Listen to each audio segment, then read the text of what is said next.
Thank you all for coming. So I want to start by motivating this project. I'm an economist at the Federal Reserve. We care a lot about forecasting accuracy. We care especially not about whether you can identify accurate forecasters after they've submitted forecasts like a year or two ago, but whether we can identify accurate forecasters right now, because we want to track things like inflation and understand what inflation is going to be like in the future, because forecasts of future inflation are what affect our policy decisions at the Federal Reserve. So there's a large literature on what predicts forecasting accuracy. This is from a wonderful meta-analysis by co-authors of mine, so I'm a bit biased. It just came out called Talent Spotting and Crowd Prediction. And it's about how you should take data from people who've submitted a lot of forecasts and identify the ones who are going to be most accurate. And what I love about this is they've divided up the predictors from a lot of papers into 5 groups. And what you'll see is that expertise is not that correlated with accuracy. Dispositional and behavioral traits, so you can think of those as like IQ, cognitive tasks, how you actually deal with problems under uncertainty. Those are somewhat correlated with accuracy. And then maybe disappointingly, the most predictive thing about forecasting accuracy is whether you're accurate. And so what I mean by that is, if we have a bunch of data on your forecasts and your accuracy, and we want to predict your accuracy in the future, we should just look at how accurate you've been in the past, right? And what's interesting about this is we have real measures of accuracy, and in some of these papers, we have intersubjective measures of accuracy. And that is maybe where this links up most clearly with people at EC, including people who study the theory of proxy scoring rules and output agreement, and several people in this room. And we see pretty high correlations, even though that hasn't been tested as much, of intersubjective accuracy with future accuracy. Yeah. What is each dot here? Each dot is a different estimate. So they're not ordered in any specific way, but you can think of these as being like 15 estimates that are all accuracy measures from different papers or different analyses. Okay, so the main goal of this project is to see whether I, as an impatient decision maker, can predict forecaster performance earlier and better than these measures that just rely on waiting a year for people's accuracy to come in when you ask them these longer run questions. And then a few cool extra outcomes of this project are, if you have a better measure of everyone's accuracy, you can provide forecasters with feedback about their accuracy earlier on. And you can also minimize the need to collect sensitive data, right? If we don't need to collect data on IQ to predict forecasting accuracy, it's better if we don't, because that makes everyone uncomfortable. So why bother? So I want to start by talking a little bit about basic scoring rules, which I think many people in this audience are already comfortable with. We are going to use very simple measures here. We're going to have quadratic error relative to the truth and your proper proxy scoring rule relative to the crowd forecast. And we'll vary up what the crowd means in this paper. And we're going to propose very simply that instead of using one or the other, you use both. And so when you have some measures of true forecasting ability from previous forecasts and real world questions that have resolved, and you have some questions where you don't know what the answer is, but you have a bunch of people who forecasted on it, you use a weighted combination of the ground truth resolvable proper scoring rule forecasting accuracy and this intersubjective measure of forecasting accuracy. And what's fun about this paper, to preview it, is it turns out if you roughly equal weight these, you get a pretty good results, and more complicated weights don't really help.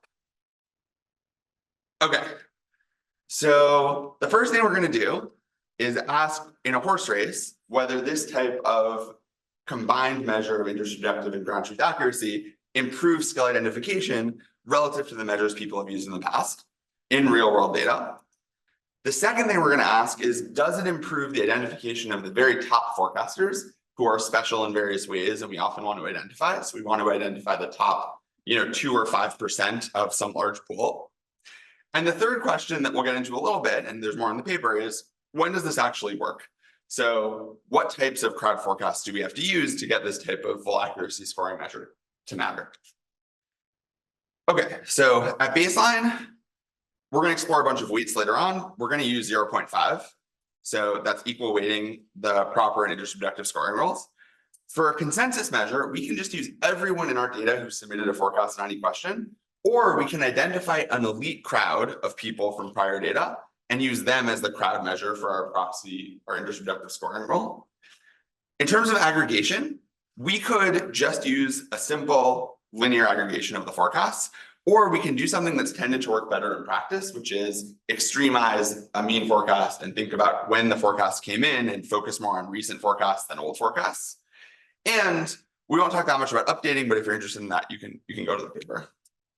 Okay, so the data for this project is going to come from two of my favorite data sets. The first one is ACE. This data is available online if you're interested in experimenting with data like this. There were 3 years of data here, each with about 1,000 forecasters and 100 to 150 questions. It lasted for about a year, 9 months, but forecasters could answer any set of questions they wanted to answer. And so it's not a balanced panel. Not all 1,000 plus forecasters answered all 100 to 150 questions. In terms of elites, as part of this process, they identified, let's say, 100 super forecasters, and we're going to use those for some of the consensus estimation. And in terms of aggregation and scoring, you can calculate all of that from this data. The hybrid forecasting competition, which was also funded by IARPA, this is a second competition that's government funded to explore forecasting, only lasted for 1 season because they didn't really find interesting results, and IARPA closes projects if they don't find stuff they like. And there were about 1,000 forecasters on 150 plus questions over 6 months. And we similarly have access to super forecasters, aggregation, and scoring data. So we're going to focus on ACE. HFC follows very similar patterns, which is a nice out of sample test to show we're not just like overfitting to one data set here. So a brief example, we have 3 forecasters. We're going to calculate their Breyer score, their proxy score, and their weighted average of those 2 scores.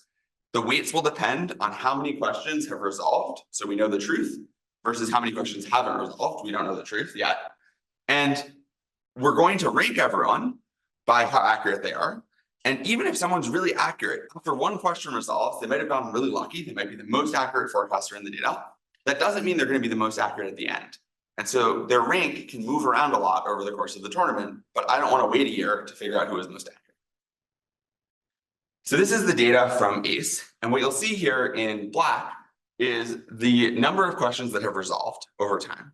So these questions often lasted for several months. And so for many weeks, you don't really have many questions that have resolved. The gray is questions that have been asked and people have provided forecasts on, but they're still open. We don't know what the ground truth is.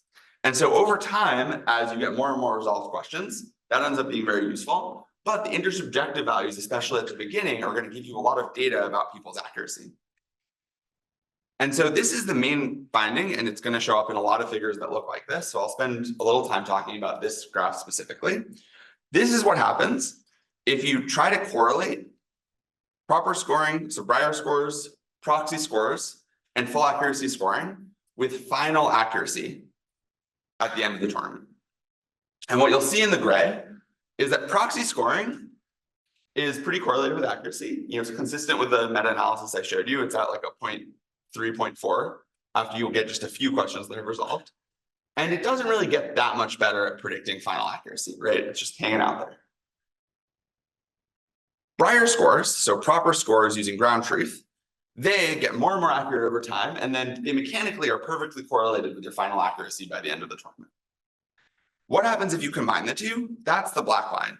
And so what you'll see is that at the beginning, you do get these boosts in your ability to predict final accuracy by using that intersubjective data, by not just relying on the proper scores. Yeah. Sorry, what's the y-axis? Correlation. So correlation between the score at the given week on the measure that you're plotting relative to the final accuracy that they'll have at the end of the process.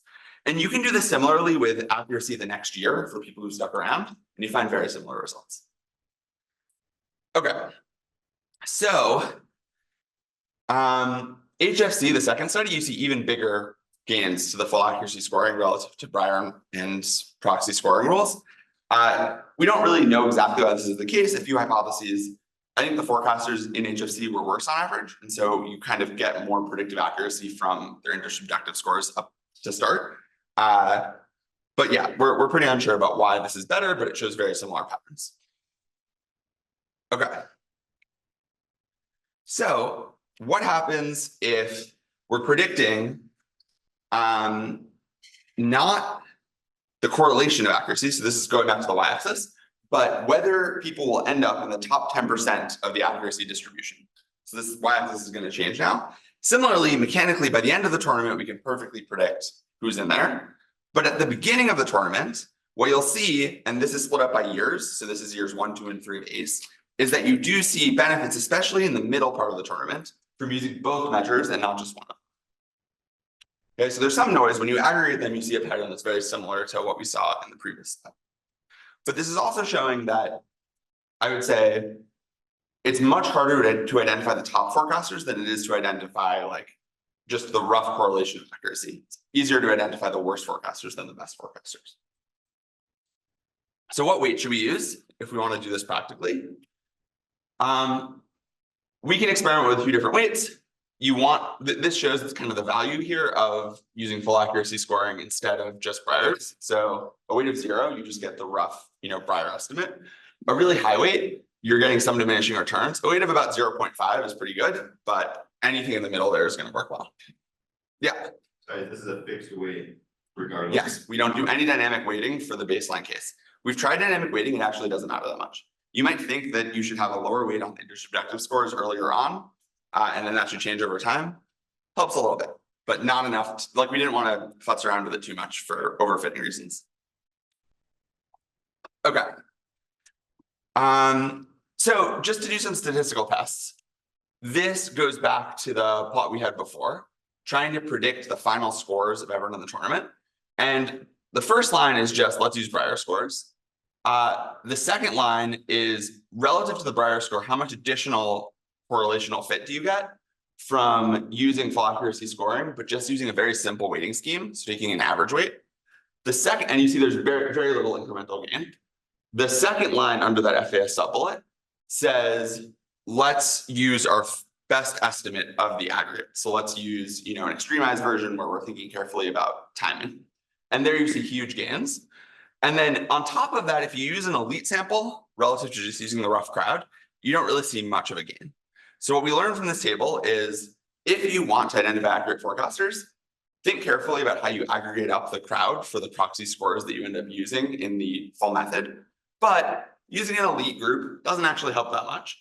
And the main benefit just comes from how you're aggregating. Okay. This is going to show similar effects, but smaller effects when we're trying to predict